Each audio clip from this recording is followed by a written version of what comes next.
It's retrograde, stress and anxiety, and late starts this morning. We're going to be dealing with that. We're doing breath work. So pull up a nice chair or get comfortable. We're going to be going on with Breath Messiah and pulling up and doing some breath work to start our morning off, get our week ready, coming into Christmas. Looking forward to today and today's session. If you can put down in the comments how you're feeling today. Yeah, looking forward to seeing what's going on.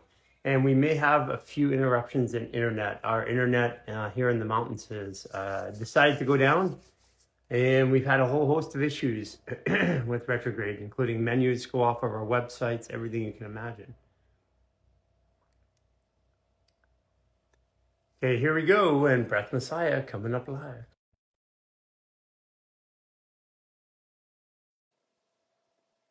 Can you guys give us a bunch of likes, and also can you forward this off to a friend or two, or forward it off to yourself? Somehow we got to get the algorithm back up. Hey, how What's you up, Garry? doing, Isaiah? Doing good. Another day. Another day. Yeah, we had a little bit of a late start here, and we might get some funny internet. We're in the mountains. We're on cell signals. For some reason, our internet is down. Okay. Mercury retrograde, man. Yeah. Universing. So, Yes, absolutely. so I got a quick question for you because I know your birthday's coming up here pretty shortly, right? Sure. So what would you say throughout this last year, what has your breath taught you? Um, through this last year, what has my breath taught me? I think the biggest thing that I've learned this year through breath is that I'm safe even when I think I'm not safe. That the triggers to breathe are habitual, and um, and as I calm my stress down more and more, I need less and less breath. Like sitting right now, I breathe 2.5 to 3 breaths per minute, Yeah. and I haven't done outside of Tuesdays and the fascial maneuvers. I haven't done an active breath practice. And that's the other part. The other part that I've learned this year is that when your fascia is open, you breathe less. 100%. 1,000%. That's I was gonna say, like, I'm on day 18 of doing it twice a day, fascia maneuvers, and obviously being focused on breath. The way I describe fascia maneuvers is literally like making space in the body to breathe better. Yeah, and something when you're in person with us, you I get people to do this. I get them to wrap their hands around my arm, and I go, and you can feel my arm or my leg breathing. Yeah. Just like, because when we sit in water, we absorb water. That's how I did 2 weeks without water in my Yeah. fast. And and technically, this is water around us. It's just a thinner version. Yeah. Yeah. So we are supposed to breathe or respirate like a membrane, not and the lungs is only the very first part of that for the musculoskeletal system. 100%. It's funny to see people look on their face when they touch and I breathe and my arm goes. I mean, it's what goes back once again, like, why do we think we're any different than plants, right? Like, Yeah. you know. We've been told how we are. And this is what I say. It's like, even if all the other ancient practices were correct, well, first of all, they can't be correct, otherwise everybody would be completely healthy. Yeah. There has to be some manipulation of even the most pure yogic practices and all that, because otherwise, generally, people would all be healthy because people are doing these ancient practices more than ever. And I find that quite often they're the sickest people. Yeah. That's interesting. Yeah, it makes you think, right? It makes you think. It's like, so the way I describe it is we have a macro, like a spreadsheet with formulas. And if you put in the formula, and if I do this, this happens in the body, this responds, this is my energy. All the formulas work. But what they did is, because people have to be able to figure it out, otherwise we would catch on. But what they did is they took the value of square number one, what is a human being? Mm-hmm. And then they messed with that value so that it all works until it doesn't work. And I found this about every practice, is that every single practice that or discipline of medicine or care, it works until there's a point where it's like, oh, I don't know what to do. And it never works completely. There's nothing that I've done every conceivable practice on the planet Earth to try Yeah. and work myself out of my situation. And at the end of it, it came down to me doing these silly little movements every day. Yeah. Yeah, because the way when you just described it, it's like I imagine driving up a hill or like even driving down a hill, and then right when you get to what you thought would be like flat, it's like the road just is, and now you're like, well, it was working to this point. Like now, what do I like? Now it's like a panic because it got me this far. What do I do now? And it's like start over. You know, Like this happened for me a lot of times. So I spent $2.5 million going from therapist to therapist, discipline to discipline over 20 years. hmm Then, then when I was on my government-sponsored vacation, um, I got out, and then I was really busted up. So I went to the only person who ever got me out of pain, and I said, "Your neuromuscular practice, the world needs this, so let's build it." And we started the Rubenstein Center, and that was 12 years ago. I think the Rubenstein Center would have been, say, 2013. It would have been 12 years ago this month. So probably, it probably was like 12 years ago right now. Yep. And um, and then what happened there was we started the clinic, and I was using this neuromuscular technology to keep myself out of pain, and it worked really fine. And then all of a sudden, I had to do it more and more and more, just like a drug. Because you're dependent on the yeah. Yeah, and it worked for less amount of time. And that's when I wanted to bring in other modalities. That's how I split with Dr. Rubenstein. I said I wanted to bring in other modalities because I wasn't feeling good. And I'm not going to sit in a practice and ask people Yeah. for Yeah. $15,000 for treatment if it didn't work for me at the end. 100%. Yeah. Yeah, and that's why it's like that's the same for me. It's like self-discovery because of it's no longer doing what it needed to do, or it no longer is the outside of me for something to do. It's like, okay, what do I have with what I can do with what I was born with, you know? You know, it's like you may hear me say this quite a bit. I say when the pain of staying the same is greater than the pain of change, human beings change. And so when people haven't found their answer yet, and there's and they say they're still looking, it's just the pain isn't great enough. Mm, And they'll go, no, I've been in like all this pain for all these years. And I'm like, look at, if really the pain ain't great enough, otherwise you would be coming through yeah, this. Or another way of saying it is they always think the pain is physical when emotions are what cause all disease. And I am 100% certain on that. There's no deviation for that. yeah. So they may be working on all the physical stuff, and this happens a lot. They work on the physical, but they're still not okay. So off of that, right? Emotions, physical, spiritual, psychological. Would you say most people are unaware of the emotional suppressed things? Yeah. So people have all the spiritual because we have intellectualized our spiritual process.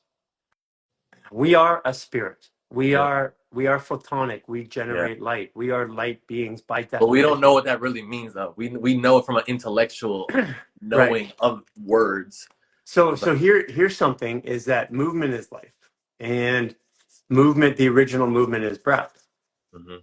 And so if I even have a small constriction in my breathing, like my rib cage is constricted, my my body's constricted in some way, you know, my shoulders are tight or whatever, my traps are tight, that affects the amount of breath and it affects where that breath can get to. And so so the origin of disease is the reduction of breath. Yeah, because the disease affects your breathing or your movement, and if it's affecting your breathing, therefore it's affecting your movement. Right. And think about the name disease. Just simply means that the body's not at ease. So if Yeah, I'm fearful, in my body, if I feel fear, that's not, I don't feel at ease. And yeah, if I have a low level, that stops and restricts my breathing, my capabilities. If I carry that emotion for a long period of time, it does things. It rolls my shoulders forward, puts my neck out, makes me hunch yeah. down. And what's the standard posture of a young girl today? Uh, yeah. And then we put heels on. They put heels on and they go, and Mm, then that pushes force up into here so that it can't contract the breath here. So heels, what they do is why women like to wear heels, or well, I can't say all women anymore today, but why people, human beings, like to wear heels is that when you wear heels, you push up here. But if you stand on your tippy toes, try it. Put your hands here and stand on your tippy toes. It pushes pressure into here. mm. That constricts the way that the chest can move. And what that It's like does, having a really tight backpack in a way. yeah. So that what that does is it pushes up here. Well, guess where the reciprocal. So if you put your hand here, so if you put your left hand behind your right shoulder blade and right hand on the right chest, stand up, and you'll feel it tighten under there. That tightening motion, what that does is it squeezes your adrenals, giving you adrenaline. So why people like to wear heels is because it pushes a little bit of adrenaline, which creates the emotion of excitement. So there's an excitement, which then is translated into what we perceive as sexual energy. So that's why they feel sexier when they're wearing their heels. So interesting. It's also interesting because it's like the body creates stress to express an emotion, right? Because it's, you know what I mean? Emote. Or to feel or to perceive a feel, you know what I mean? Like, Yes. yeah, that's, yeah. So think about it this way. So yeah, let's talk about this because it'll lead into breath, and I'll show you. I'll give you some human garage science because we don't publish this, but Yeah. and we will at some point. But there's a reason specifically why we don't publish. Yeah. And so you have, if you were to step on a piece of glass, from the 28-day reset. It takes a second and a half for that glass to go up the nerves, go through a process through the homunculus, the cerebellum, go back down for motor control. So when we step on, when I was doing nerve conduction testing with a patient, and I'm sitting there with all my smart scientists and doctors, and I'm like, well, how do they move when they step on glass? Then they said, well, it's a ganglion reflex. And I said that just doesn't make sense. I mean, I hear what you're saying, but that means that if I step on glass, I go boing. I have no control. And when I step on a glass or something sharp, I'm moving in a controlled fashion to danger or away from danger. But I move instantaneously, which means that it takes a second and a half. That means that it takes 0.75 seconds at least for that signal to get to the brain, or 0.5 seconds. Well, I'm Yeah. moving before that 0.5 seconds is up. So I'm moving intelligently, coordinating all the systems of the body before the brain and the muscle skeletal system knows that there's a threat. So that means that the brain and the muscle skeletal system, muscles don't move the body. So then the question is, what do muscles do for the body? Well, if I'm going to lift something and I can't lift it, I stabilize it.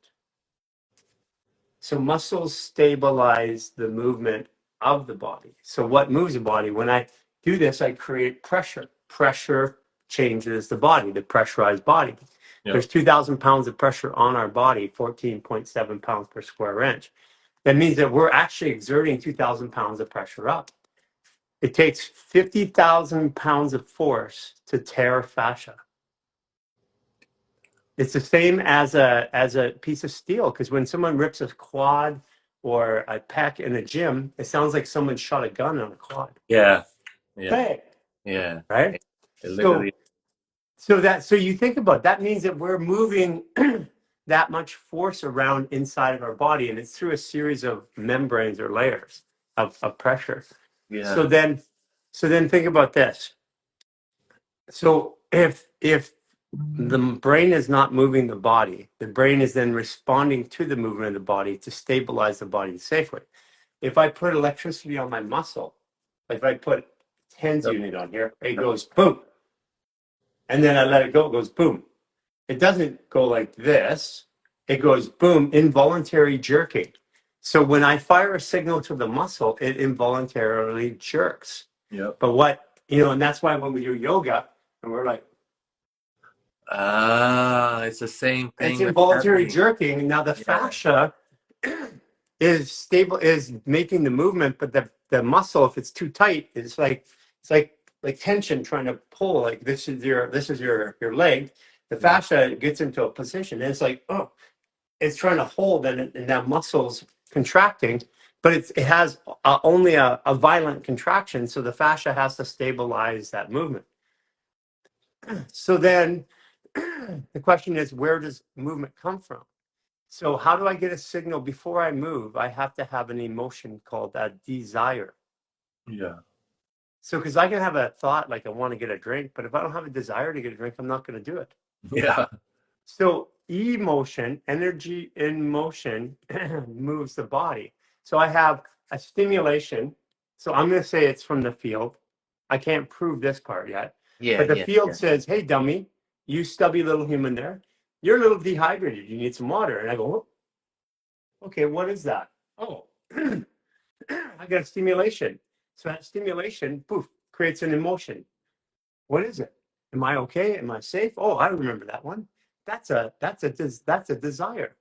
Okay, what do I desire? I desire beverage. What kind? All the narratives. Soda. So then once I get the stimulation, and I get an emotion, it drives a thought. So Yeah. the thought is way down the chain, and the thought says, I want to get emotions. So the thought says, okay, let's coordinate all the activities. So the fascia starts to move with the desire, and then the thought is moving us towards the desire. Yeah. I know exactly. I know. Yeah. Exactly this. So yesterday I was listening to Three Magic Words, right? And they were saying essentially what creates us, whatever, is our conviction.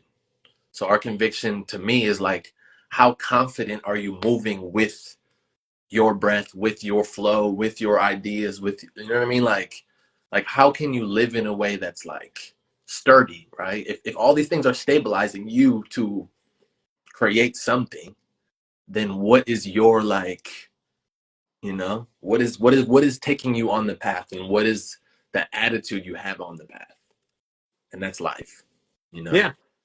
And so emotion is what moves the body. Well, emotion is, because we're taught to ignore it, is dysregulated. So we get jerky, Mm, sudden movements which fire stress hormones. This is why a qigong master is like, you ever see a fat qigong master? I don't think so. No, because they're balanced with their emotions. And this was my thing when I stopped working out to keep my body fit, Yeah. and I just did fascial maneuvers in the old video that I have fat. And I was doing these videos, and people are like, "You can't talk about health. You're a fat slob. Go back, pudgy." I mean, for a year, people called me shit. Yeah. And I chose not to do anything, but just to do the maneuvers. I wanted to see if I didn't do anything, what would happen. Yeah. And then that's how I came to my own belief system about emotions and weight.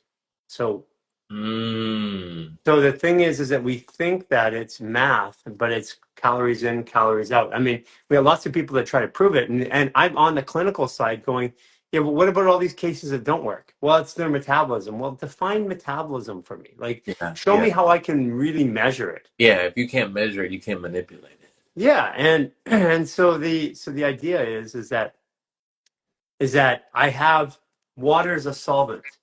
Emotions are toxic. They release when they're stored and released. It creates a toxic. You can see it on people's face. It comes out on rashes. Yeah. So when that emotion in the liver, when someone holds a lot of anger, they get a fatty liver.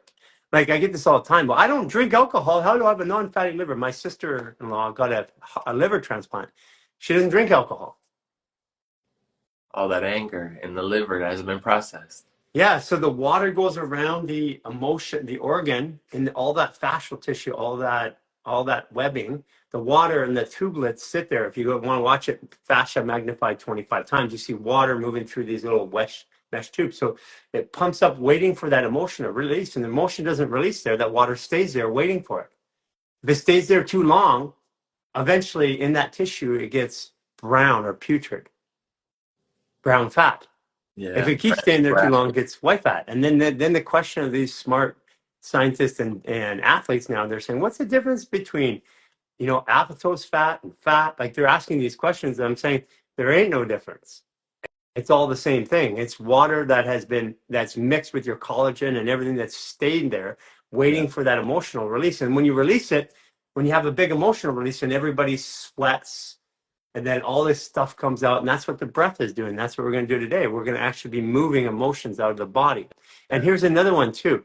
We do this stuff on urine therapy, and everybody's like, "There's all these toxins in your body," and it's like, and you got to get them out, and you're drinking it back in. I'm like, for all you smart people, less than 5%. It's actually around 3% of your toxins are released by your urine. And 70% your is released lungs. by your breath. Yeah. Yeah, and then 27% is released by urination, or sorry, defecation and sweating. So we virtually do no toxins through our urine. It's very, very low. It's just Once again, trace amounts. that goes back to the cell blocks, right? Our urine is waste, right? If we have to dispose of this in a certain way, right? This is bad, you know? Yeah, and there's like we put it out. I mean, we took a 10,000 user I follower know, hit, but I saw it. Trust yeah, me, yeah. yeah, and I'm like, hey, I'm gonna put truth out. You don't Yeah. like truth? You don't like that version of truth? And if you feel that version of truth out of I had this one guy, I've been doing fascial maneuvers for so long, it changed my life for the better. But if you're gonna post that stuff, I'm done. And I'm like, so you're gonna quit something that changed your life because you didn't like one thing I said? Like, So let me ask you this though, because this is what I would say. Until you do something you don't really know, right? that's When what I did. I didn't and, know. and, and I've done it too, and the reason I did it was, when I took some mushrooms one time, my body told me like keep this for later, and I was like, I don't know why, but cool. Like I literally didn't know anything, and then I asked somebody that's done it, and they're like, this is what's gonna happen, and then you do it and experience it yourself, and now you're like, oh my gosh, I feel super clear headed. I feel more electric. I feel more in tune. Why? I don't know, but I just know that that's how I felt, and that's what I experienced. So that's me. Yeah, That's my experience. You got to that's find what, out for yourself. and that's what I was saying. I'm not an expert in it, but I talk to experts, and I've watched people in clinical situations where they're end of life and death situations use it and recover, and I'm like, like the people that haven't had the experience, like you said, it's just if you haven't had the experience, then why would you even comment about it? And it's like, you think that's going to kill you if you do it once? Try it. It's like, Yeah, wait, it's like, hey, and then I'm going to go one step further. There are all kinds of things in the weird world of of of interpersonal relationships where that is done, and it's like, and people do this on a regular basis, and I'm like, yeah, yeah. I've heard of athletes before games. Anytime they were injured, they would fill their bathtub up with pee and yeah, sit I in it. did that. Yeah, yeah. So I just, you get the homeopathic. The more functional your fascia is, you just like a homeopathic. You just yeah, urinate in the bathroom. It's fine. yeah. So anyway, so let's get into the original movement. Let's get into the All right, cure of cool. everything. All right, cool. So today we're gonna go based off. You said it earlier, and I was gonna ask, what is the like? So when you do a fashion maneuver, say, and then like that, like your heart rates, like your heart rate jumps, and you're like like we're almost trying to catch your breath. What would you Yeah. call that? Is that an emotional release? Like, is that a Well, so all energy is motion, is in motion, is emotion. So the technical aspects of this is what is what is a metabolic function? Like, we have a belief that work equals force times distance works for the body. So the bigger the weight, the longer I carry it, the more work I do. That's only partially true, because when I start doing it over and over again, the body builds all this compensatory action so I don't sweat when I do it. Like if I run up uh, a hill every day, after a couple of weeks, I don't even breathe hard. So yeah, the metabolic action is down. So if I do a new movement, that's why when you do a pretzel squat for the first time, you're like sweating bullets. So yeah, what it is the body is a circulatory system. The blood circulates every 45 seconds like a cycle, and it goes all the way through the body, and it goes into the lungs. the more blood volume, and as we have more demand for that blood to put oxygen in the tissue, more blood has to rush to the lungs through pressure. That pressure of the blood rushing to the lungs is the metabolic effect, which creates our um, which creates our metabolism. That's how, because the more metabolic effect, the more we metabolize. Yep. Cool. So you know the terminology and everything. I just know the movement that we're gonna do. So we're gonna reference you back to what you just said, and we're gonna experience exactly what you just said. Okay, let's do it. Okay. So the first thing we're gonna do is we're gonna just move our neck and our head, our shoulders, just move it around a little bit. I always like to just check in, see like how do you feel now? How do you feel once you oxygenate? That's how I look at it. You're giving your body a very vital nutrient. So all we're gonna do, the first one, we're gonna take our hands, put it down a little bit. We're gonna take our hands, and this one is gonna be a 1, 2, 3. So you're gonna inhale for 3 seconds. You're gonna squeeze your hands and your feet. As you exhale, you're gonna let everything go. Yep, but Okay, it's so slow. So squeezing like this, right? yep, and then it's gonna be a slow let go. So we're gonna just go slow up, and then slow let everything go like a waterfalls. Feet Yep, too, right? Crunching the feet. yep, yep. Squeeze the ground. Squeeze the ground. Okay. Squeeze your hands. Doing 6 of them. Here we go. Squeeze in. Let it go. Yep, breathe in taller. Squeeze high. Let it down slow. Yep, squeeze up taller. Let it go. 3 more. Squeeze tall. Let it go.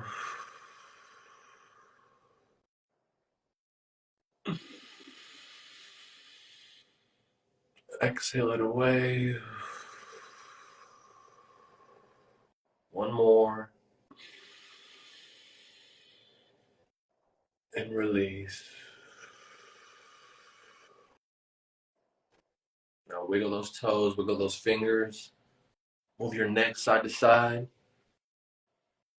I got a release in my right shoulder already. Okay. So we're going to do that same thing. Now, what you did earlier, where you pulled it up and then just drop. So, like when you exhale, imagine the way I like to imagine is you're doing like you're strong, and when you let go, everything is like you're dropping all the weight of the Okay. world. Say Okay. again. All right. We're gonna do 6 of those. So same thing, same concept. Breathe up. When you exhale, just let it drop. Here we go. Inhale tall. Let go. Yep. Again, try to just drop all the weight. Let go. Let go. Last 3.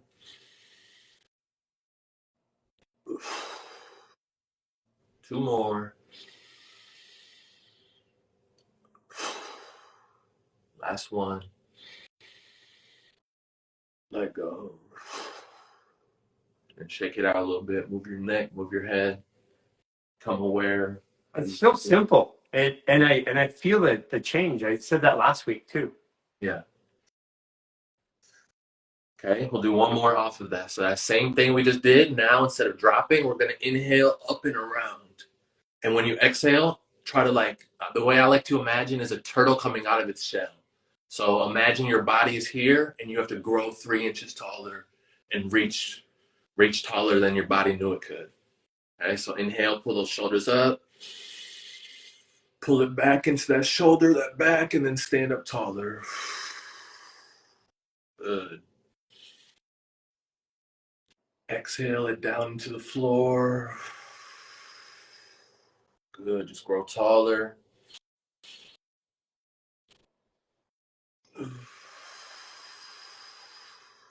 Best 3.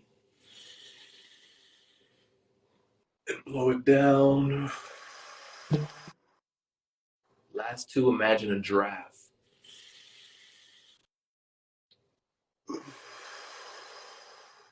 And the last one, and relax. And move your neck, move your shoulders, walk around a little bit.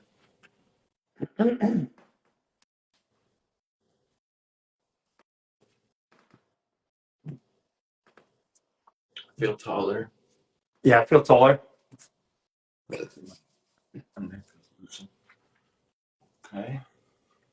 So now right into that one. Now we're gonna go to the hips. So now basically what the way I look at it is SO above, SO below. So our hips are our shoulders are our hips.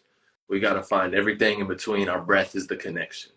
So Yeah, now everything is gonna be focused on our diaphragm and our hips. So now put your hands like your pinkies right on your hip bone and yeah, like you're holding yourself. Like imagine like pretend like you're yeah. back in your own womb. Yep. And you're Okay. just like that. So now point those toes in just a little bit. And what we're gonna do is 3 balloon breaths. So try to expand this as big as you can and you're standing up tall. When you exhale, squeeze your pelvic floor. Okay? So squeeze those hips, squeeze your glutes. Everything is right here. And then exhale, squeeze your legs, your hips. Yep, like you're getting rooted. Like a tree's getting rooted into the ground, into your body.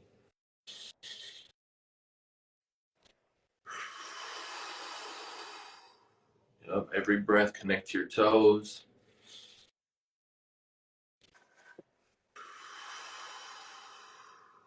Two more.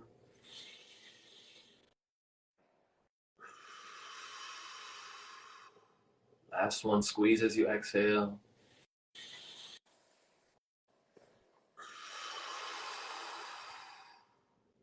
Good.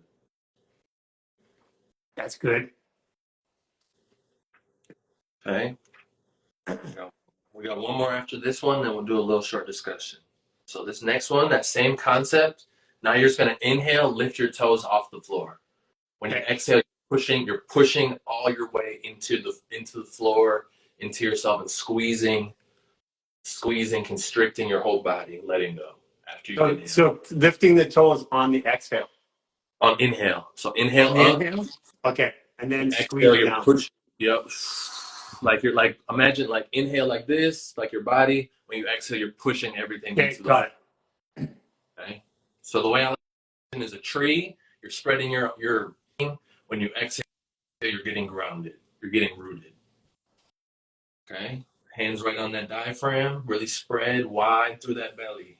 Here we go. 6 breaths. Lift up, exhale, push in and squeeze. Grow tall and down and ground. Imagine a tree, grounded.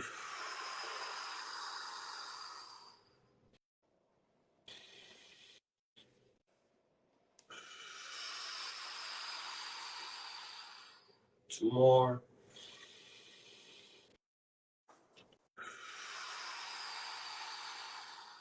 Best one.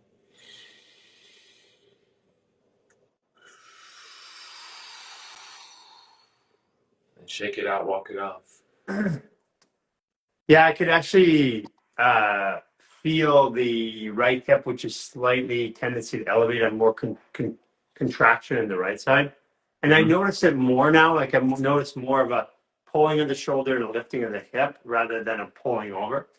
And I Yeah. could notice that as I was doing that, my right side was tighter, so I squeezed a little harder, pushed it forward, and my right hip started to drop. Yeah. Yeah.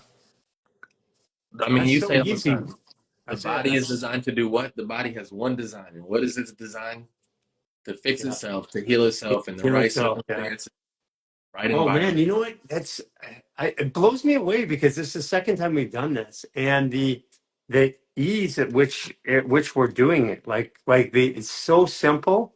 Yeah. I'm not. I like hyperventilation I do with Ryan and stuff like that. But Yeah. this is so simple. It doesn't threaten anything. And I feel charged, like I feel goosebumps. Yeah. Wow.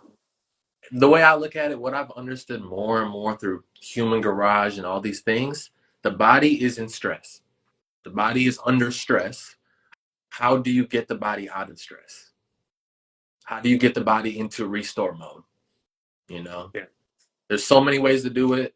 Which way can you actually consistently come back to that you always have to Well, tool? this is what I like about what you're doing. It's very aligned with fascial maneuvers because in like yoga or most practices, you exasperate adrenaline through stretching or moving or pushing, and then you drop.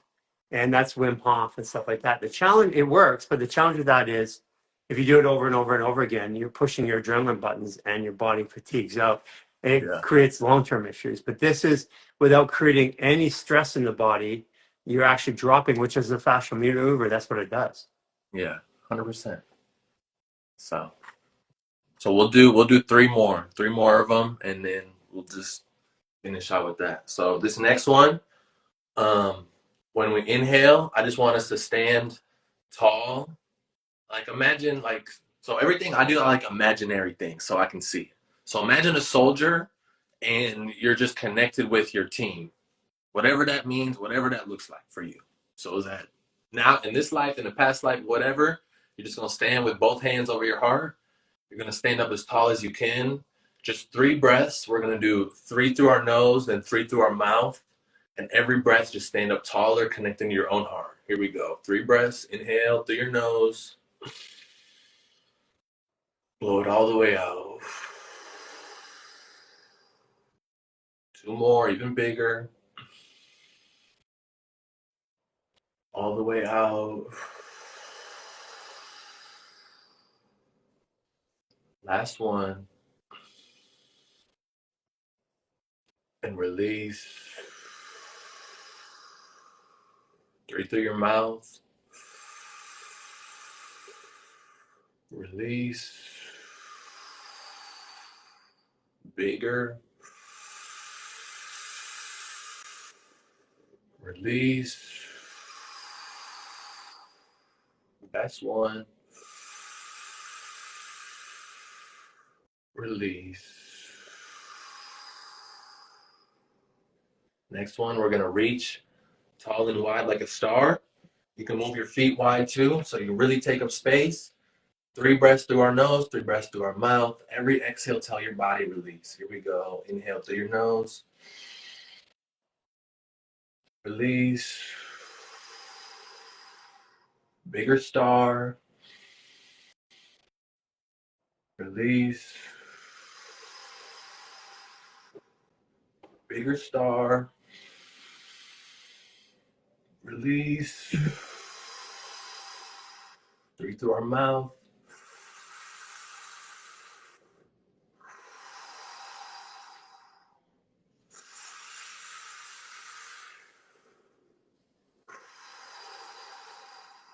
Best one. Feel the energy.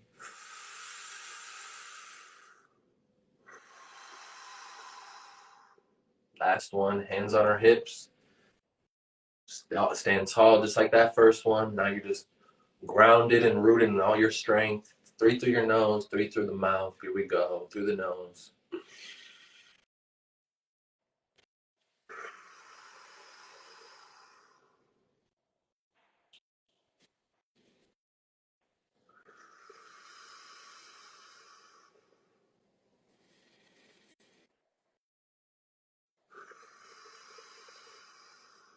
3 through our mouth.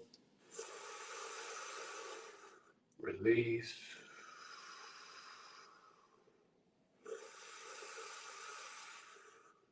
Release.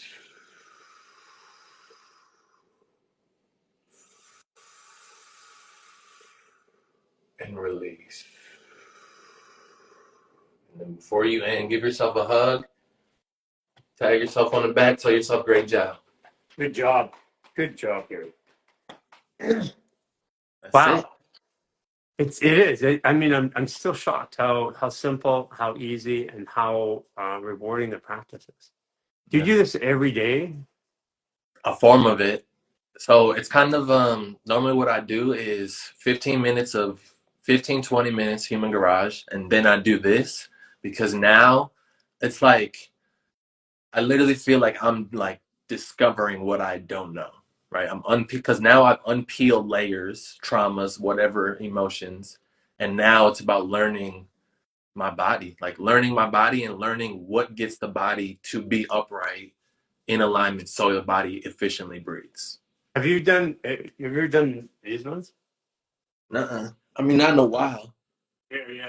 Take your elbow, right elbow. Take your left hand, turn the skin, go over, lean over, turn your head into the elbow, and breathe in 3 times.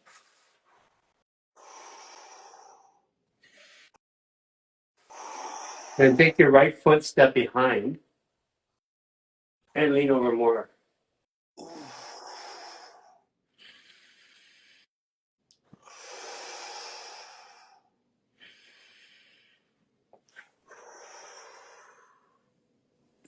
That's different.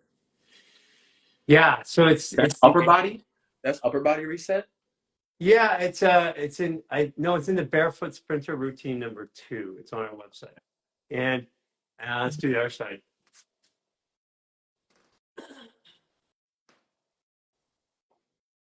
Turn the head into it, breathe in.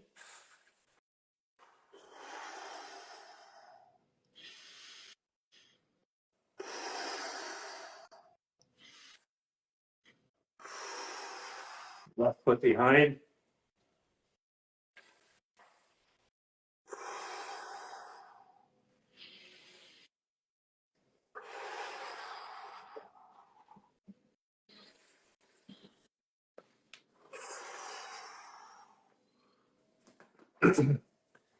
So um the fascial maneuvers is like a menu of stuff. So what we've done on our website now recently, most people haven't gone there because it's brand new, is we put all these short routines that we do. That's called the barefoot sprinter routine number 2. Also do the wrist. And here, actually, you'll feel it. So take your right hand, put there, take your left hand, turn the skin inward. Now turn the hand outward more. Feel that tension? Now pull the hand up and push the hand through. So pull the left hand up and push it through, and then go like this. And then you do it all over.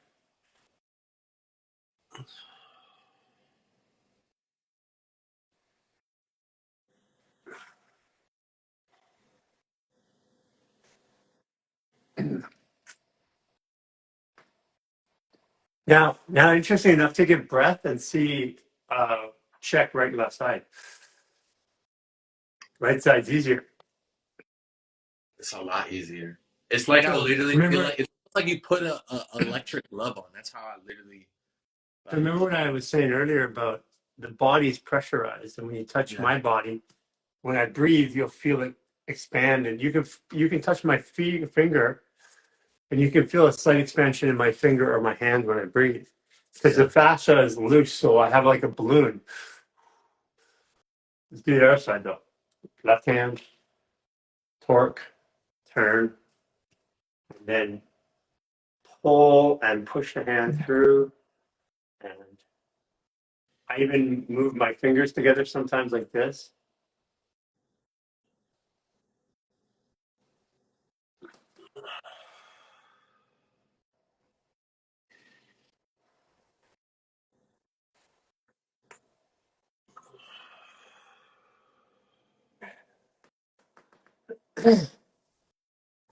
So the first thing I thought of is literally this is literally clearing the channel so your body can like eliminate. You know, like it's Yeah, lit. actually, you're right. This is large intestine and this is lung. That's elimination.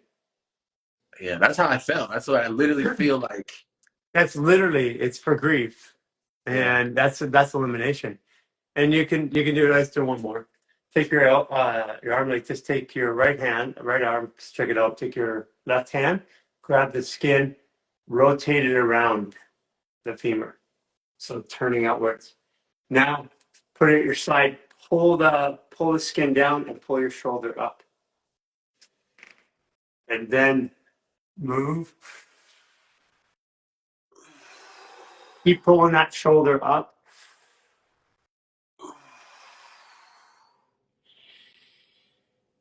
And then also lift the hand outward, reaching up, trying to pull off like a wetsuit.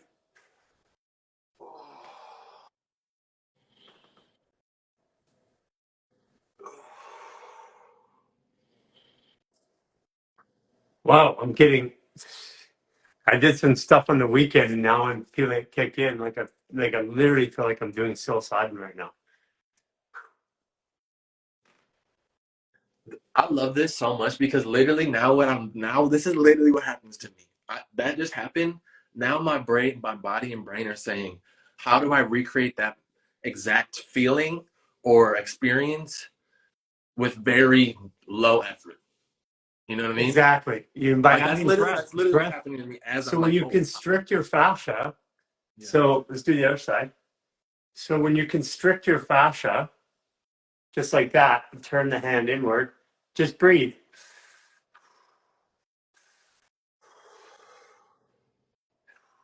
It changes the pressure. So hand down, pull the fascia down, lift the shoulder up.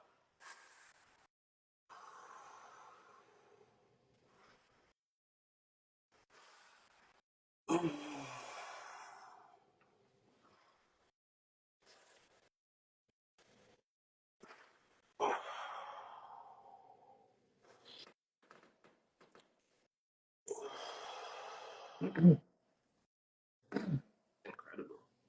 Yeah, so when the body, it's a balloon.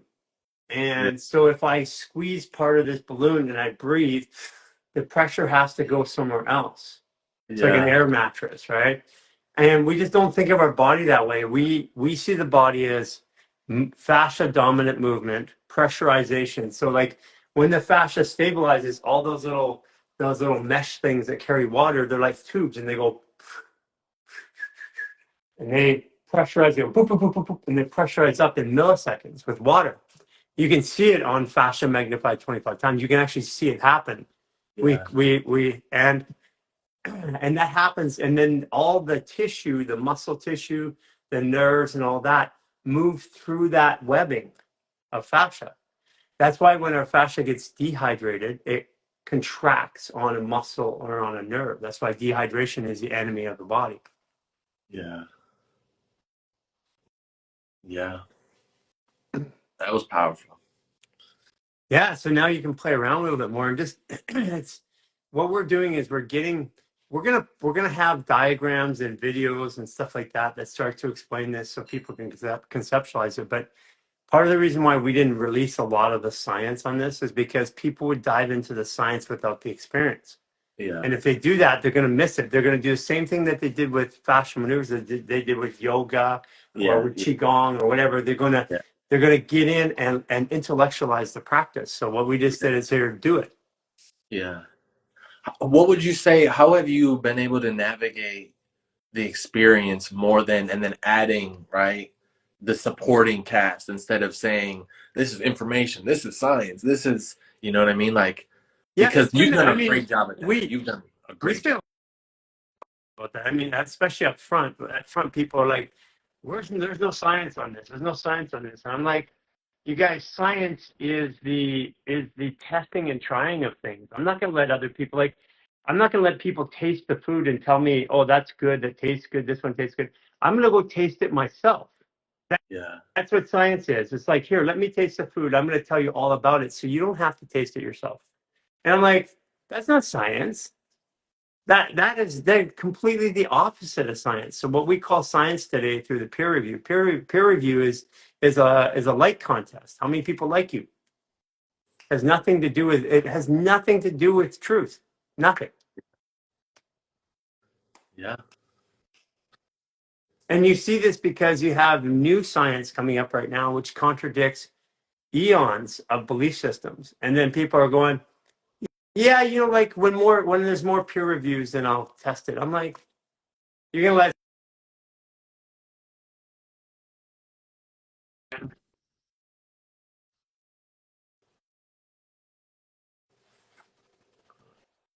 Sorry, what'd you say?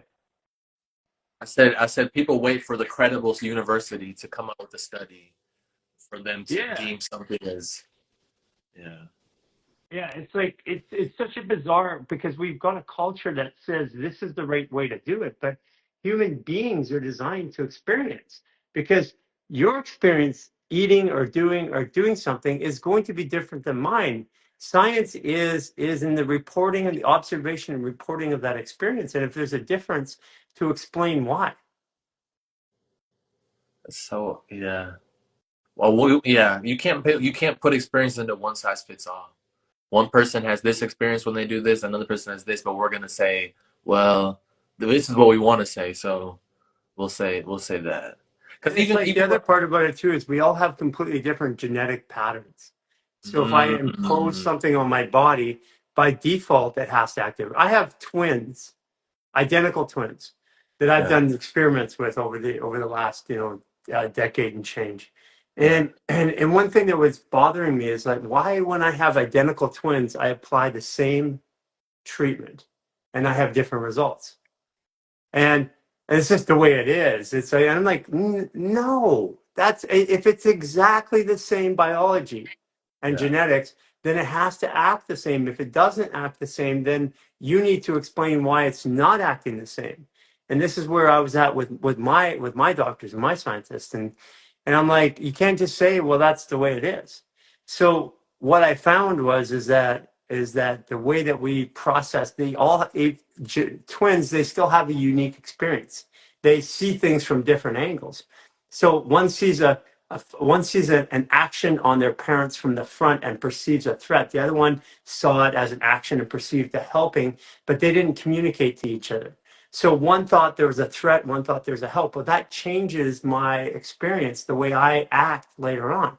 yeah, yeah. I heard somebody say recently, long-term happiness is determined by our perception of life, not what happens to it. 90% of our long-term happiness comes from our perception of what happened. I'm So gonna say once I heard, 100%. well, I know, but I was like, but yeah, it's really like whatever you see, whatever you articulate it as, however you know, If you it's have a pain here in your body, if I inflict a pain on you and start squeezing really hard, and I yeah, take my hand, you take your hand, you put it right up where I'm inflicting it, the pain drops by 50 to 70% the second you do that. So that means the body's perception is that I'm paying attention to it. So now the signal of pain reduces its frequency. because you said because I remember last week you said when I have a two pain and I think fear, it goes to an eight, right, or it goes to a six. Yeah, if you're stressed out, a two pain can be anywhere from a 4 to an 8, depending on the level of stress. So Yeah, basically, pain is your body's way of it's the most programmable way to adjust the body's reaction and action and reaction. And so what we've done is demonized pain and said it's bad. And so that what happens is the fear of pain doubles the pain because mm, fear is the that's true. emotion. Yeah, that's true. And that's why people would choose to not do very simple things, human garage, breath work, very simple things because they have to feel whatever emotion is. Yeah, it's like you're gonna go get in a people that go do this, they can experience this in like a cold plunge. Yeah, Is that they stand outside, then they get in, they do it, they get out, and they're like cold, but then they get out. They normalize, they get out, and then they have such a good experience. So what is so hard about getting in there? It's the release of emotions. You're building up emotional energy to do things. And this is yeah, one thing we don't, and it's like, here's another way to look at it. If you got to go pack up your buddy's house, your friend's house, and or you got to pack up your house takes longer and it's harder than it is to pack up somebody else's.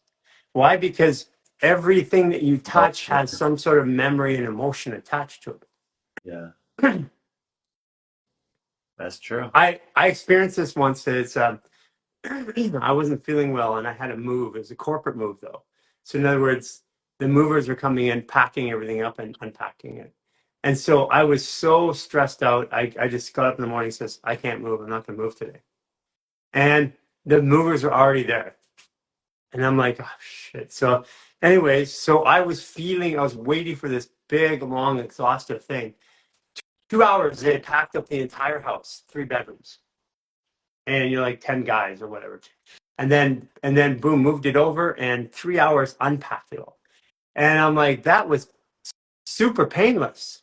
But every other time I'd moved it 50 times in my You. life, I did it myself, and it was painful. And this is where I started to recontextualize what emotion does to motion or movement. That's so interesting.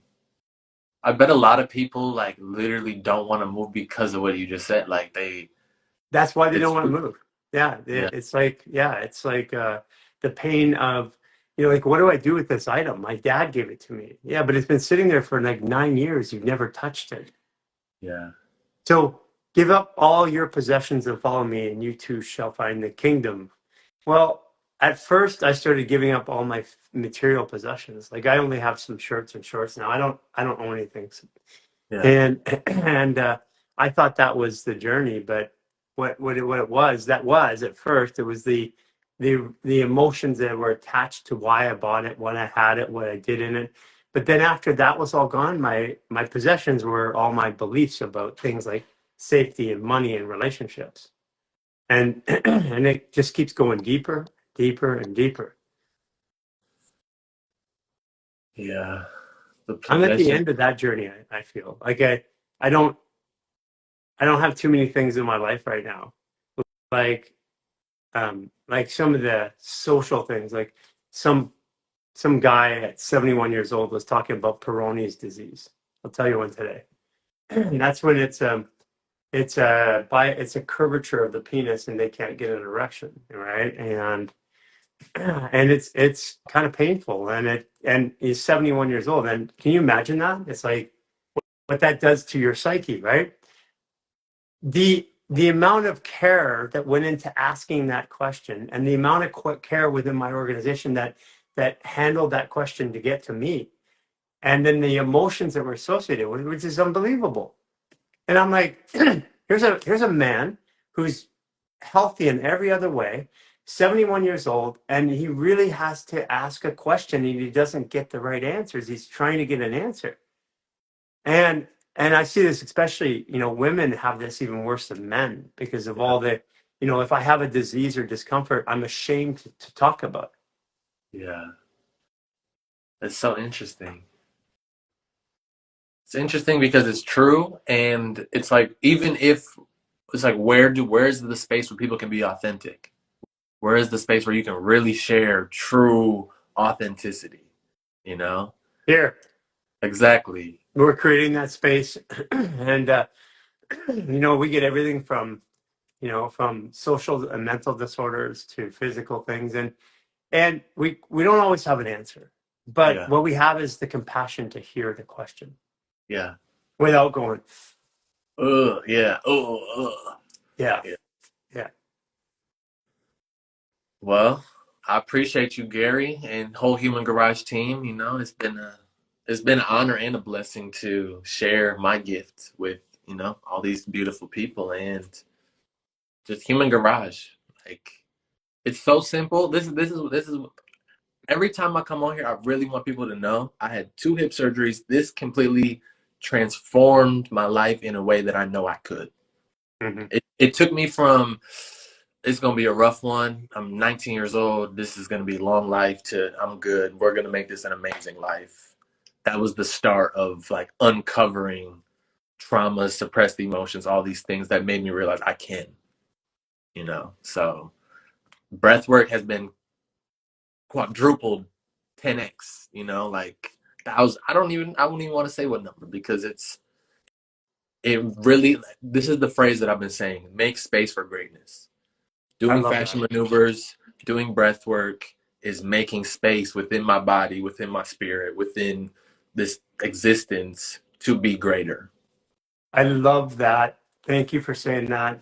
It's a great way to end. I appreciate you, Isaiah. You too. Make Much love. space for greatness. Make space for greatness. Peace. That's a cutout. What do you guys think? Put in the comments what your impression was. I've been resisting the journey. Yeah, I get you. Make space for greatness. Yeah. Yeah, Isaiah, we're gonna have to quote you all over for that one. Make space for greatness. Fascial maneuvers helps you make space for greatness. Buddha, love it all. Just blown away. No pun intended, but just blown away with the breath work. Yeah, he is real, isn't he? Yeah, breath is prana. Prana is life force energy, which breath is in the amount of life force. Yeah. Which type of breath work was that? That's his. Follow Breath Messiah.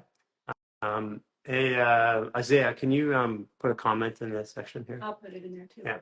So follow Breath Messiah and give him a shout out, give him some love. He does a lot of programs that you guys can sign up to. Thank you, Annie. Appreciate you. Minimalistic approach to breathwork. Yeah. Wasn't that cool? I mean, I feel really good, but I feel like I didn't do anything. I almost feel like I should do more, but then like I had a few rough spots in my shoulders. I don't know, man, it was so simple. So simple. Yeah, so if you guys enjoyed that, send them a message. Tell them what you thought. I mean, that's a really interesting way to look at breath work, right?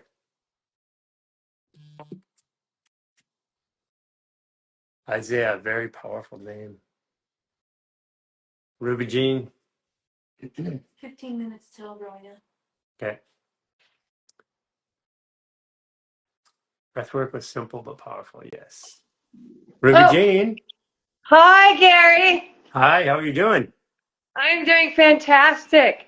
No, I can't see you just because we're doing we're doing space for Roland. Is there any way that I could fix it maybe? No. I don't, Ruby Jean, it's Mercury retrograde. Our internet itself is actually down. I'm on cellular in the mountains, so I was Okay, I'm gonna set myself. Yeah. Okay. There you go. It keeps going. But now you're in and out. Okay, I'm stabilizing right now. Hold on. So maybe tell everybody the story about Roland. Yes, sir. So in March of this year, so March 2023, I was pregnant. I was almost 8 months pregnant, so about like 28 weeks and some days. And I have two other lovely boys, 6 and 3, Bob and Albus. And so this was my third child. And I was very excited, and I woke up on Saturday morning on the 18th at 6 o'clock. I came downstairs because something felt weird. I was bleeding, and then he started to come out. So we had the ETs come. I rushed to the hospital, and they started checking for a pulse. And everybody was in there. All the NICU nurses was in there. I'm a farm girl. I was homeschooled on a 20-acre farm.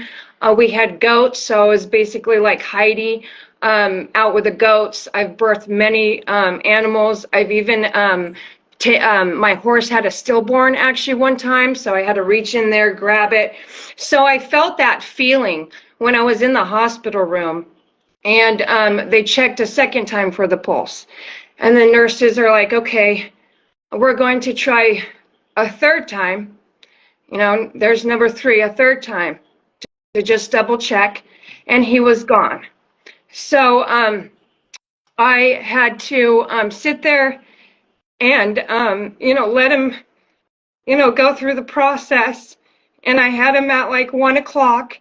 I am very lucky because I got to bring him home. So I wrapped him up, and my older sister was there.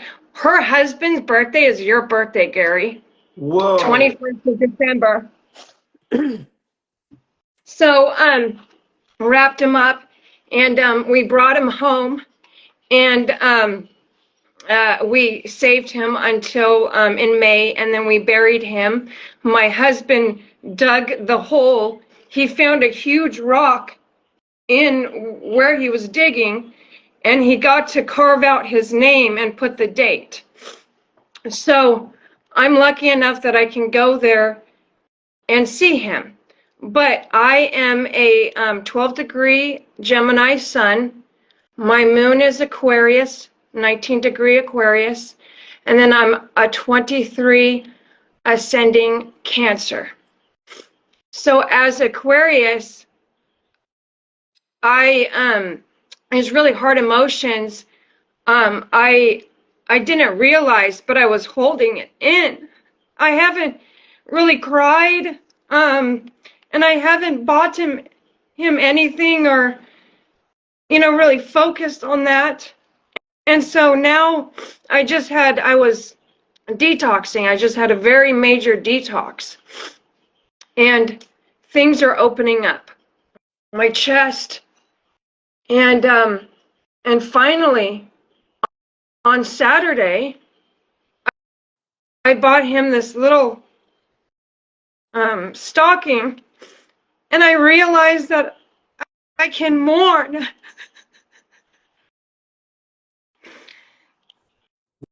Yeah. And it's so awesome because, you don't really realize that heaviness. When was it? What was the So actual date that he was stillborn? it was March 18th. So it's a 9. Master level Pisces. Yeah. That's a Grandmaster Pisces. That's 25 degrees. So, And my husband, yeah. so he was here to bring spirit to you and to connect you with spirit.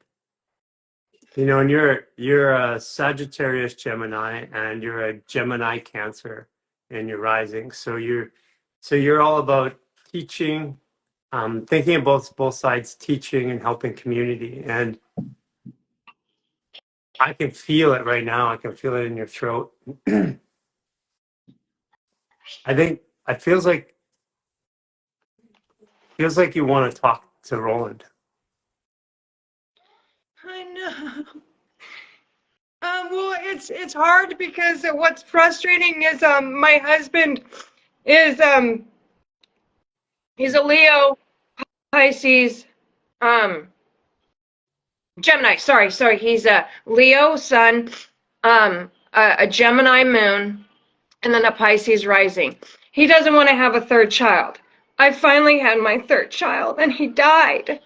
That's the hard part. Is I had my third child and he's gone, and now everybody's like, my family was happy that it kind of happened because it was kind of sudden for them. And babies are so hard, which kids are not. Kids are Hey, not. so let's So do this. I'll hold space for Roland.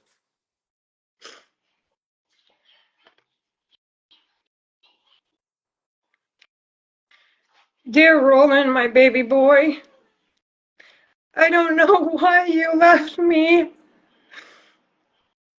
I feel bad that maybe I wasn't like a safe space for you, and I'm sorry. I know that you had such a higher purpose, and you were your own little soul, but I miss you. I miss you so very much. I wish I have an 8-month-old baby right now. I wish I have my 3 boys.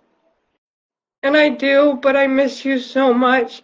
And I'm sorry that I wasn't taking care of my body and I wasn't that safe space for you. I love you so much. And I will always be here for you. You are my everything. Okay, repeat after me. Roland, Roland, Thank you for the time that we spent together. Thank you for the time that we spent together. I judge myself for not providing a safe space, I judge myself for not providing a safe space but I know for that's you. not. But I know that's not true. But I know that's not true. You were a soul that came here for a moment to be with me. You were a spirit that was supposed to be with me for a moment. I felt you. I felt you. You were a part of my life, You were part of my life. and I'm letting you go. And I'm letting you go.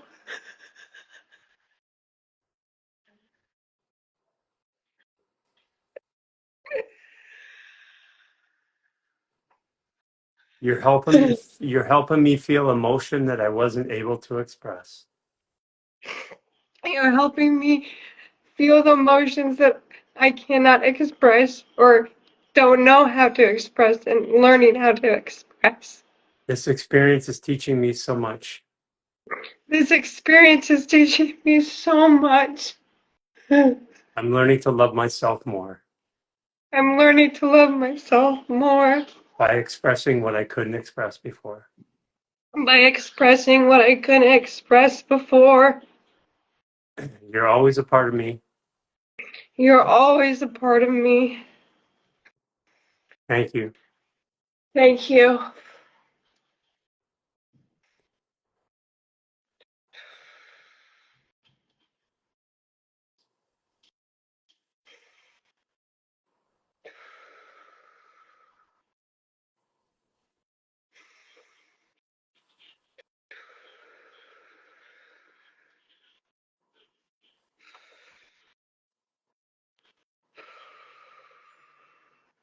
What does that feel like, Ruby Jean?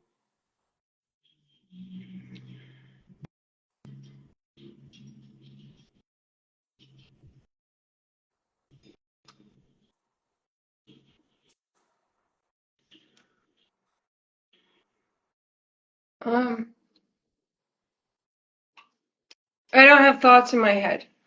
Quiet again, or maybe for the first time. So I perceive that Roland was a Grandmaster Pisces that was helping you reconnect with your spirit. And that's what stops the thoughts.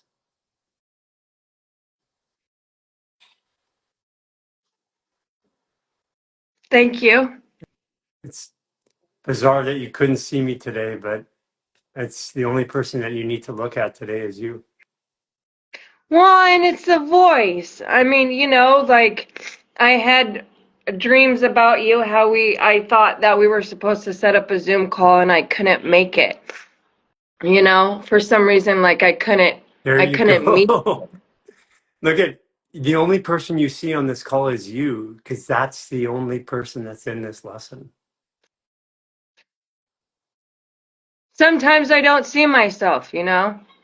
You do now. Or like I see myself and it's more of like, it's not as personal. It's like what what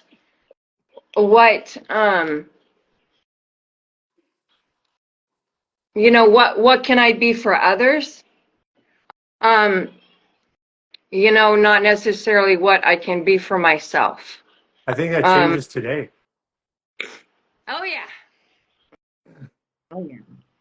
Ruby Jean, Thank you. I'm honored to be a part of your journey. Thank you. You started it. Like I said, for people, like I started following Garry like a month and like in January, and then I started going on the lives a week and a half. Or I was pregnant with Roland, and then a week and a half after I had Roland, I was on the live and I typed in I had a stillbirth, and Garry went live with me, and so this is the journey, and I finally can mourn. It's awesome. Okay, thank you so much, Garry. Bye, Ruby Jean. Bye.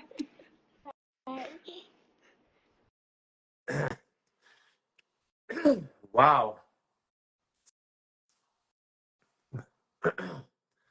That's powerful. You don't get that too often for sure. Let's take a moment and clear that energy before we go on to our next guest. Take your right hand, put it on your heart. Left hand, put it on your head. Thank you, Ruby Jean, for bringing that emotion to us today. Breathe in through your mouth.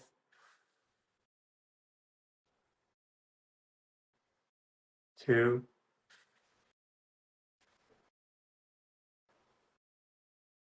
3.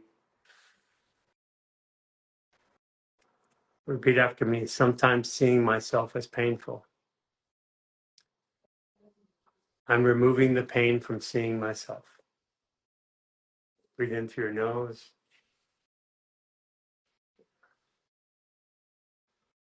2, 3. Okay. I'm going to move over here for the rest of the call.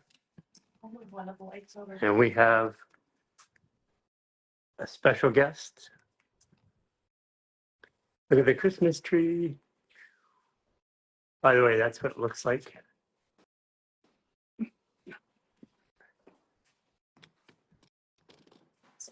Okay.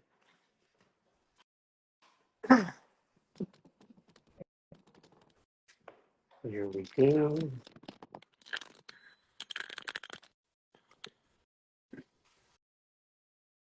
Perfect. What do I have over here? This is by far the most important medical device that you will ever come in contact with. We drink ionized water or filtered water because it's good for us. Because it gives us hydrogen, it helps our immune system. But we breathe air, which is water, but we breathe air and it's not good for us right now. And we have so many stressors in our life and our body. This machine here uses water. It's the power of water here. That's all it is, nothing else. And it takes the fourth phase of water between liquid and solid, and it breathes it into my nostrils, into my cell, hydrates my fascia, and cleans out oxidative stress, removing protein folding issues. What does that mean practically? It means that if you have severe autoimmune, if you have severe bacterial infections, if you have headaches, if you have brain fog, if you have congestion, if you have congestive heart issues, you're taking all of the stress off that your body is producing trying to heal itself. So you have more capacity to heal. So we're going to be talking to Rowena from Ing3 Corp and NanoVi. Here we go.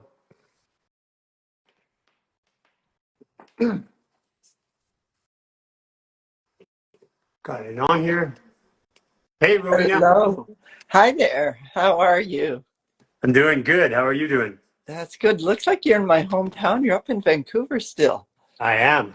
Ah, Oh, geez. Can you put something underneath there? I am in Vancouver now, well, yeah, just for Christmas. I got to come and visit. That's all there is to it. Hey, everybody. I'm in Seattle. This is Rowena Gates, but I'm from Vancouver originally, so I love any excuse to go up there. Gary's a very good excuse, of course. So Rowena, sorry. How did you? What was the inspiration to come up with this medical device? This medical device is actually copying something the body does naturally. And it was known in biology and cell science that the way the proteins fold and the proteins are doing all the work to repair things, it was understood that they relied on the water and able to do their jobs. And they're all embedded in water throughout the body. As you pointed out, water's everywhere in there. And so that there was a certain amount that was already known, which was there was a reactive oxygen species that emitted a specific wavelength that changed the nature of that water to the easy water that you mentioned, more gel-like on the surfaces inside the cell. And so our invention, all of that was known in cell biology, that proteins rely on that for folding and they have to fold in order to work and so on. All of that's known. in cell biology, but our innovation was to do it artificially outside of the body and then deliver it across the humidity that you're breathing. I should be breathing mine too. That would be nice. But you're breathing a humid airflow when you use the device, and the water droplets that you inhale are adjusted with that very same wavelength and some other wavelengths that are more powerful. So basically, it copied the body and then amped it up with additional wavelengths. And so that's what you're breathing. The water droplets are modified. And when that touches your mucous membrane, it connects to the water in your system. So that, what is a protein folding issue and why is that important? Oh, well, proteins, it's interesting because we always think of the protein that we eat, but proteins do everything. They're the workhorse of the cell. They do almost everything in your How many body. proteins do we have in our body?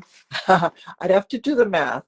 There's probably 6, 8, 10,000 in each cell, and there's 75 trillion cells in your body. Yes. There's a lot And we've identified how many of those proteins? of the different types of proteins. They assume there's about 900,000 different types, and we are somewhere around 50,000, or So basically what we're saying is we don't know crap about the human body. right, it's super dynamic, and so proteins are formed and then they go away and something else happens. And so there's so many different types of proteins, and then they act in ways that we don't understand. The interaction is the really complicated part. And the reason we know that is we see drug interactions. Almost about 80% of drugs are tweaking a protein. They're turning on a receptor, adding something, they're doing something with proteins. And we have so many of these medications that have side effects. And it's because people don't know all the thing that particular proteins are doing, all the things it's doing. And so they tweak it for one thing, but then something else happens completely, so it's a surprise. And that's because of the interactions. We don't understand them. And so that's where you get those side effects of drugs. And they're all over the map. So how is it that simply water can have one of the most profound effects on the human body? We are like 99% of the molecules in the body are water. Now, water, it's a very small molecule, but it's so ubiquitous. And you mentioned hydrating the fascia, all of that, it's everywhere throughout the whole system, just like the fascia is. And so it's really profound because it's everywhere, and the body relies on that for any of its activities. Like you would know from, building muscle or something, how important the hydration is. What we do is not hydration per se. We don't add the water to make you more hydrated, but by the nature of that water, it will have an impact throughout everything. It touches everything. It's the basis, of every cell and what's between the cells as well. So what kind of conditions would I like predominantly use this for? I'm not saying that it cures anything. I'm just saying, what are some of the conditions that I would use this as part of my treatment? So first of all, it's an underlying assistance. So it almost doesn't matter what the condition is. If you give your body a little extra help, your body knows what to do, and it addresses issues.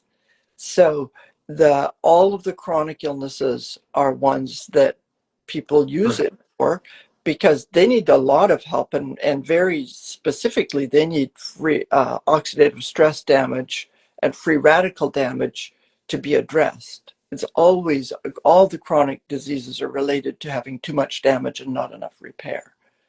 And so this boosts the repair side. There's no repair done in the body that's not done by proteins. And so, like we have people that use this for Parkinson's, for MS. We have people that use this for competitive sports to recover faster. We have people that use this post-surgery. And these are all people that I know personally that are using the device and what they're using it for. Yeah. We have people that are using this for heart disease, tachycardia, autoimmune conditions and stuff like that. And around here, we have a lot of people coming through with autoimmune conditions. We have brain fog. We have skin irritations, rash. We've got anxiety, depression. And I noticed that when you're on the device, and it's just water, if somebody has anxiety, skin rash, brain fog is gone like in 20 or 30 minutes, usually from using the device and what I've observed. Yeah. Yeah. So I want to go back to the very first thing you said, because we could talk for a week probably, but the very first thing you mentioned was Parkinson's. And early in the conversation, you talk about protein folding and why is it important. And I just want to mention here that the proteins have to fold into a complex 3D shape, but when they misfold, they can stick together. And that's an issue in neurodegenerative diseases like Parkinson's, Alzheimer's, any of the neurodegenerative aspects of things. The proteins are not only not working correctly, they're causing damage because they form plaques or tangles. And so keeping things working smoothly is especially important for the brain. And you certainly don't have to have, something that's already gone wrong for that to be a factor. Yeah, And I mean, I'm not in any of those conditions that haven't been, but what I found initially is that my fascia gets very, very liquid. So if I'm going to do fascial maneuvers, I can move and move past the normal range of motion. And then when I breathe, that's bringing oxygen and hydration to that tissue that normally isn't getting it. And right, I've used this with professional athletes for injury cycles. And for myself, my own practice, I use it every day. I do it. I do it at like 5:30 in the morning every single day. I sit on here and I do my messages. It's the easiest way for me to give my body a boost and a hand without giving it a medication. It's not taking over any of my functions. It's just letting me do what I do easier. right. And the body's amazing. I mean, it knows what to do and it can do it. Giving a little boost is great. And you mentioned professional athletes, and then everything else you talked about earlier really falls under the category of, healthy aging. And so I want to just tell you about some testing that's been recently done that relates to both of those two, and it's with VO2 max and other metabolic tests. And what was amazing with NanoVi was they showed an improvement in VO2 max in one session, in Wow. 20 minutes. And so just so everybody understands what that means to an athlete is huge. It's performance, is how much how much oxygen you can use to perform. But the interesting thing is that VO2 max is also used as the measure of biological age, because it's the single best measure of all cause mortality, which is all those heart, respiratory, all those different illnesses that you talked about that people die from. And so the people with higher VO2 max are less likely to die. And so they use it to measure biological age. And so we basically could say, well, in 20 minutes, you could get biologically younger. It's amazing. So I've been practicing fashion maneuvers for a long time. My health has continuously gotten better. I've looked and felt younger. I've added this to my routine since a little less than a year ago, on a daily basis. Now I've known about this from the clinical side back in 2018, but on a daily use side, added this to this, and I've had this rapid acceleration since I started using this on a daily basis. What I noticed is, here's one of the factors that I can pinpoint, is that I would breathe on an average resting breath rate around 7 to 8 breaths per minute. But since I've started using this, if I'm sitting here, my breath per minute is between 2.5 and 3. That's really low. That is, and I measured it over and over and over again to see that means that I'm processing and absorbing oxygen into my fascial tissue, my tissue, and I believe, because when I worked with you when you came down to Mexico last year, you had the most hydrated and loose fascia of anybody that I've worked with that wasn't being worked on by us. Yeah. And that meant, and this is something that you do every day. So I can take, my working with you and then my own personal experience and say that the hydration of this in the fascia allows more oxygen to be dominant and increasing my Bohr effect, or my ability to maintain oxygen in the tissue itself, so that I have more use of it. And things like breath holds are longer, like 2 or 3 minutes in a breath hold without even having an issue. Oh, that's way more than me. Well, it's the fascia, it's the type of fascial maneuvers, but this is what it's done for me. And I've watched now a couple people that have purchased these devices, and on Parkinson's, one in Parkinson's that I've been working with and watching, and out of Minnesota. And what's interesting is that I can see a completely steady increase in cognitive abilities and functional abilities, even with the reduction of tremors. Because you can watch a baseline of somebody, and then you add something new into the regime, and you can see the difference. Yeah. Yeah, exactly. And that VO2 max measure, it is also, VO2 max is important for neurogenesis and all aspects of brain health.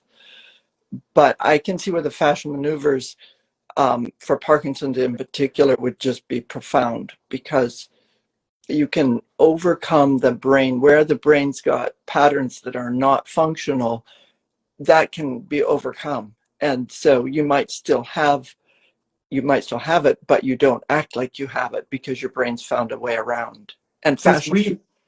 we don't see the muscles moving the body, we see muscles as stabilizing the movement of the body. Fascia moves the body through an impulse. And I do this all the time for scientists. I'm like, here's the math. You tell me how the brain moves the body when the brain's moving to a danger response before the body's moving a danger response before the brain knows.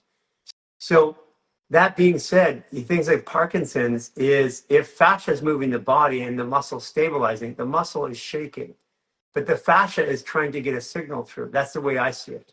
And this is why when I work with people with Parkinson's and MS, they walk normal after doing work Yeah. with them, assisted fascial maneuvers, and they stop having tremors and shaking. What I've noticed is that if we can't hydrate the fascia, then those things don't stop. It doesn't matter how good the work is. Oh, really? Yeah. That surprises me, but not entirely. But it.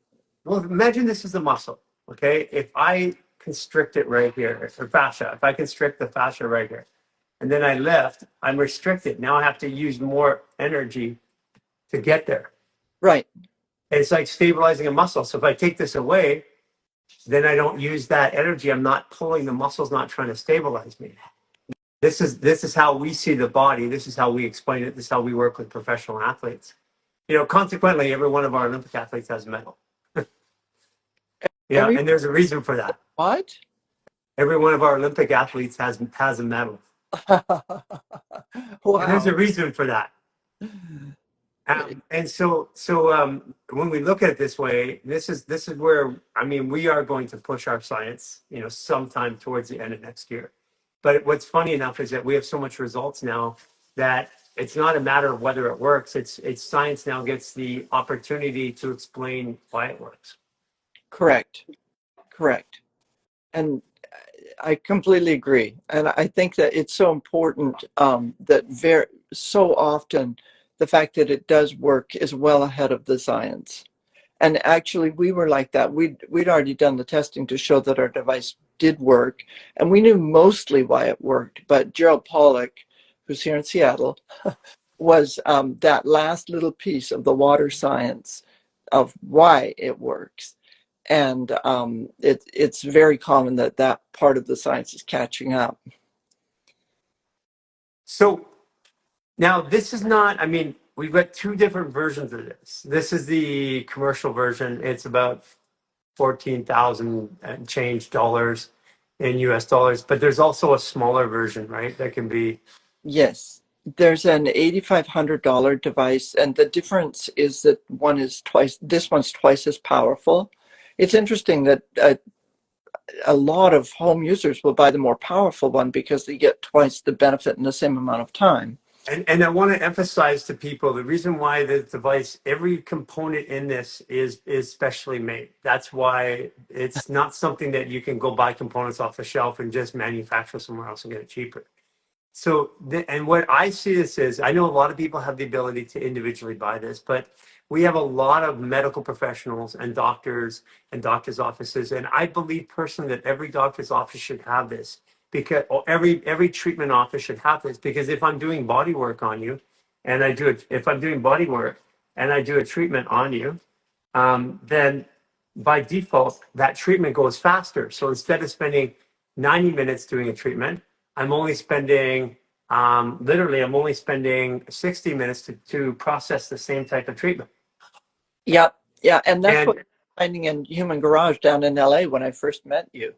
yeah, that was the first thing I noticed is it took a treatment cycle down and reduced the amount of time. And since time is money in treatment, that makes the return on investment really high. And I want clinics and practitioners and groups of people, whether they're associations, even like soccer associations, for moms who they spend all this time and energy with their children, protecting them from injuries in soccer. This is one of the ways you can do it. Yeah, You know, the parents groups and the associations could get together, purchase a machine, and have it there because you just sit on this for 20 minutes, and it helps the recovery, it helps the performance. right. And the other area I'd love to see this because I'm with you. It's out of reach for, the average person. This is a lot of money. Um, but if it were in the workplace where people are now going back into the office, and so if there's one there, a whole bunch of people can share a device there, or in even a gym, a fitness center. That device actually, there's a little slot in the front of it. You might be able to see, but you can use a smart card in it. So a gym could put it in, and then people only use it if they have permission, basically, with the card. Oh, that's what the card's for. Yep. Oh, that is so cool because I Yeah. got the smart card I carry around. I just didn't know what it was for. And see, there's people that go to the gym 3 times a week or more often, so they just go there and use it. Yeah, the recovery time, I like when you're exerting yourself, like when I go climb the falls and I have a really, really heavy climbing session, I come back here and get on this right away because then I have no muscle fatigue or DOMS the next Right. day.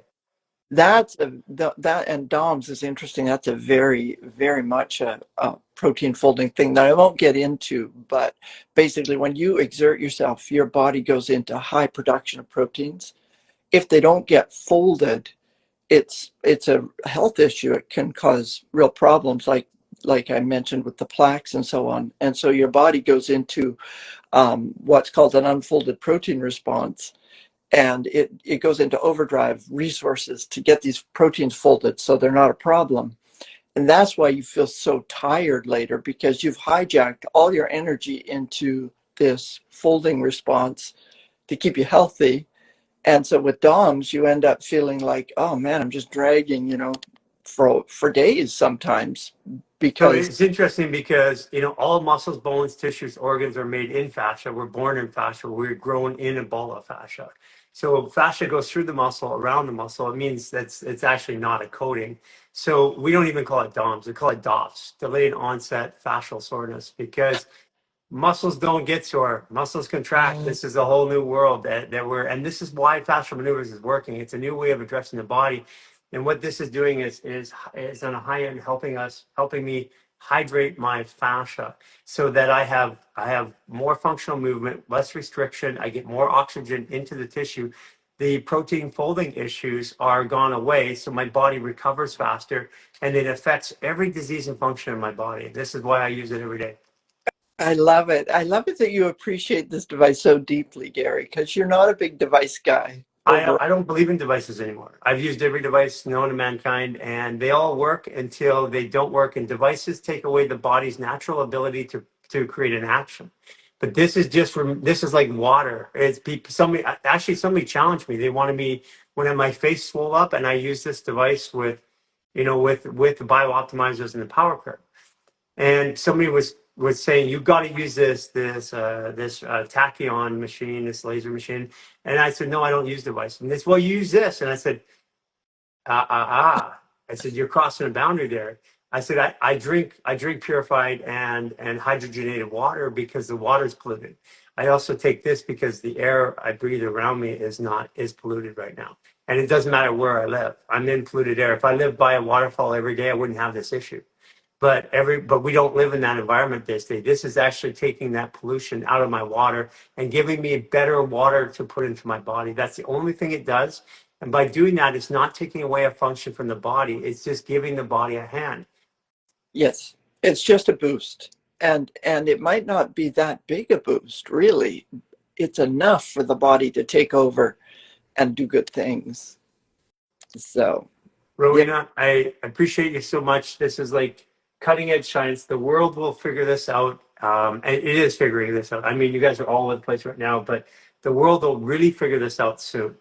If we just give our body the right water, we're made of water. If we just correct the water that interacts with us, then our body heals itself.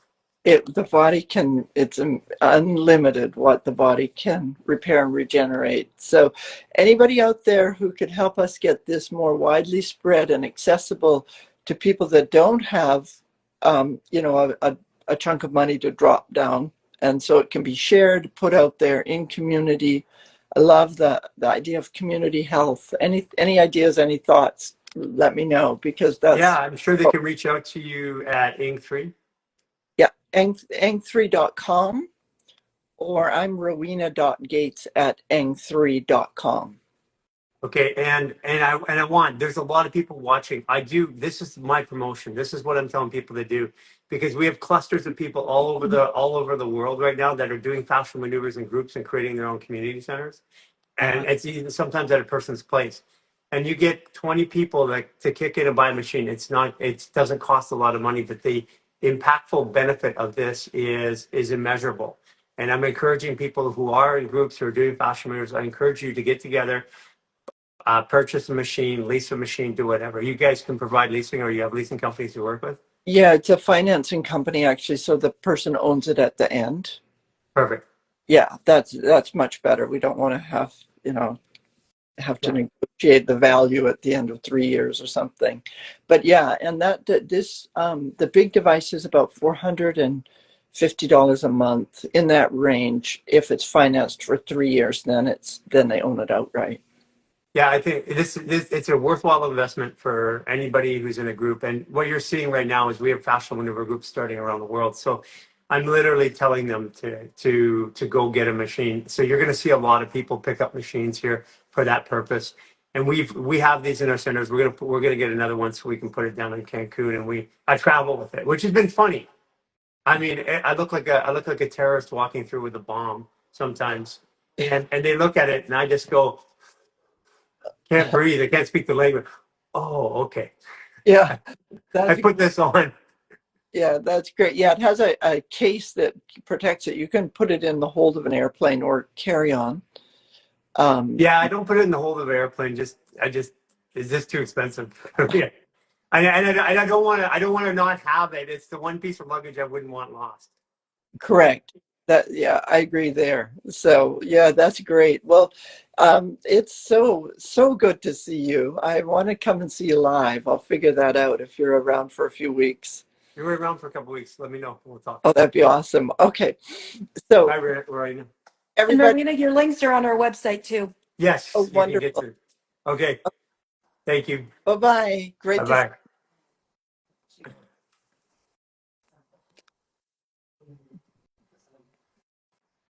Hey, everybody. If you haven't tried it yet, go to our website, go under products, go under partners, and go to Ing3 and look at the NanoVi. It gives some specific details with the science. It's all patented science that you guys can look at, and it's peer reviewed. So the science behind this is incredible. Again, I know this is out of the reach for most people personally, but this whole thing about fascial maneuvers and the human garage is to build community. Get together with the community people, chip in, grab one of these machines. It is life-changing. I have seen so many benefits and effects by putting people on this. And people who do it on a regular basis, just take a look at us, what's happening in our lives. Fascial maneuvers is great. This is just making fascial maneuvers better. So we have coming up this week, tomorrow, we have Raw Reality. For those of you guys, if you're a 29 degree or a 0 degree in your sun sign only, please contact us and let us know. We have a special group. We have a meeting on Thursday, and we will be operating this into groups from 0 to 29 on the platform within a couple of months. So there'll be a group for everybody. We find that's the best way to get to know yourself. And in addition to that, if you haven't done it yet, there's a new reset that's starting, and we're going to have thousands, hundreds or thousands of people starting at the same time, and doing it every 2 weeks, starting a reset every 2 weeks. I believe we're starting at the first of the month. If you want to try it out right now, the new reset is up and open. The 28-day reset. You can go to our website, sign up in the new app called Circle. We will be transferring. We're in the process of moving data over. But the new app allows you to do everything within the app. It notifies your phone. It has the video features. Instead of going to Zoom, it's in the app.